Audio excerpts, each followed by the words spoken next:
Hello, Weeblets. It's ThatOneWeeber.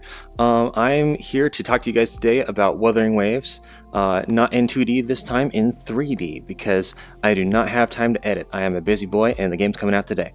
So, it's one thing that I have not heard anybody talk about so far is polish. Okay, Wuthering Waves needs polish. Not enough people are putting emphasis on that, okay? Because for everything that people think that Genshin does wrong, one thing that Hoyo is super consistent with Genshin is the level of polish, okay?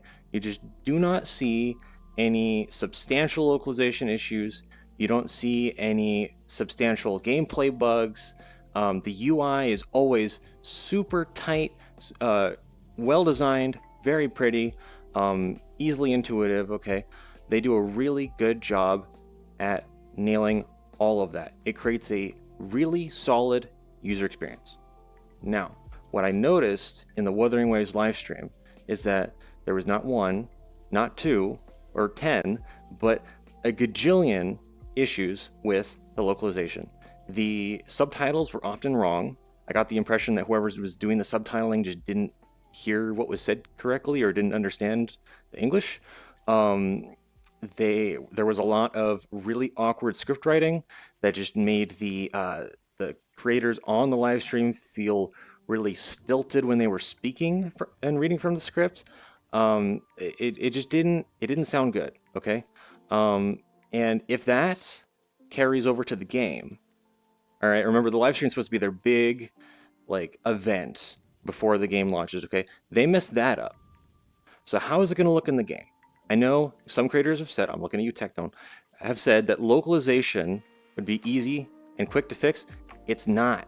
It's not, okay? A QA team has to go through and really thoroughly check everything to make sure that it's all accurate, all right?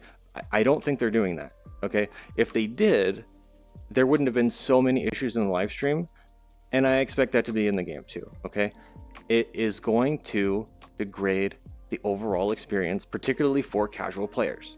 So, you know, I think I said this earlier, Hoyo does this really well, right? There are no substantial localization issues. You just don't see it. Like maybe there's a typo here and there, but it's super duper rare. If this is full of typos, and it's got dialogue that is not easy to understand, if it makes it challenging to understand the story, the casual player is not going to stick with the game. They just aren't, okay? One of the big issues with Tower of Fantasy, other than, well, everything, is that when you're trying to, if you tried to invest yourself in the story, you really couldn't because the translation just didn't seem to be there, right? There were a lot of issues with the presentation of the story, a lot of clipped audio, a lot of, cutscenes that would end abruptly or, seemingly even sometimes be out of order. I could not wrap my head around the story, all right? It seems like Wuthering Waves is going to be better than that, but if the script translation is poor enough, it can evoke some of that same feeling. Okay, and then that brings it to the other point, which is the bugs, right? Tower of Fantasy was full of bugs. People were falling through the floors, clipping through buildings and things. From what I've heard, I haven't heard anything substantial about that kind of issue in the closed betas for Wuthering Waves. But even if there's just a sprinkle, okay? Not a lot, a sprinkle of bugs like that, players are going to notice, especially the casuals coming from Genshin Impact, where they're used to just not having that. If you look at the update text that comes out when they're doing bug fixes for Genshin, it's always the tiniest things like, oh, maybe this little piece of text was wrong, or like, oh, maybe there's a glitch in the damage calculation in this exact specific scenario, right? But nothing that the average person would notice, right? If there's things that the average person would notice in Wuthering Waves, it's going to turn them off from the game, okay? It's going to make it feel like a cheap knockoff of Genshin, even though it's not, all right? I don't think, it doesn't seem to be, right? They're going to get that feeling, and they're going to go, oh, well, why would I come here for this subpar, unpolished experience when I can go back to what I know, where I know I'm going to get a consistent product. Might not be a great product, according to what some people think. Okay, it might not be a great product, but it is consistent. Absolutely consistent. Same with Star Rail. Extremely rare for you to see issues like that. I know Argenti's voice lines were missing, I think, in this last patch, but that is exceptional. All right, exceptionally rare.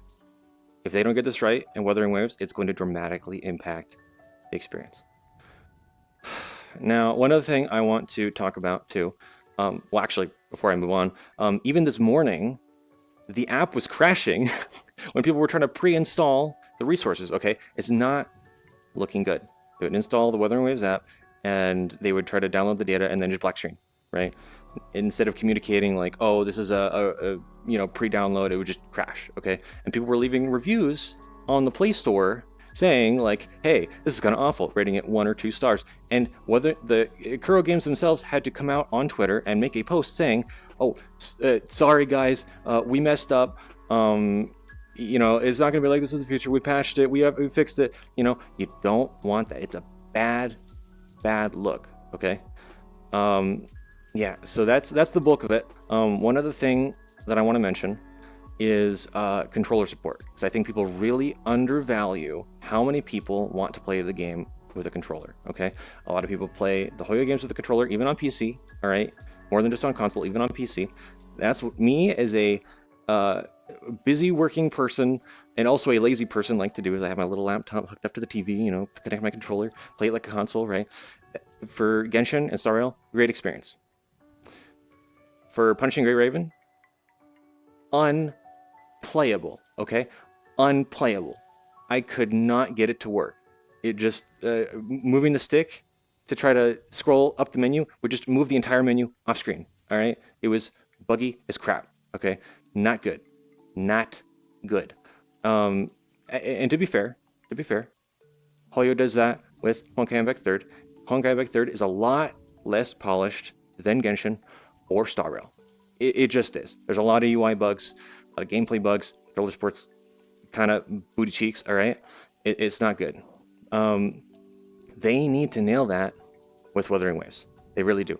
I know nobody has talked about that, but I want to put that forward as like, hey, this is going to make or break some people's experiences, all right? Especially casuals like myself who want to just sit on the couch and game, okay?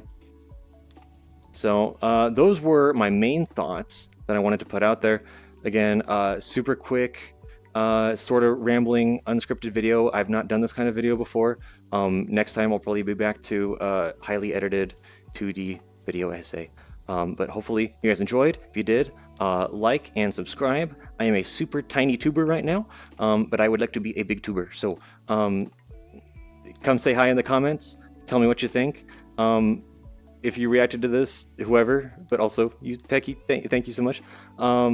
Yeah, with that, toodaloo.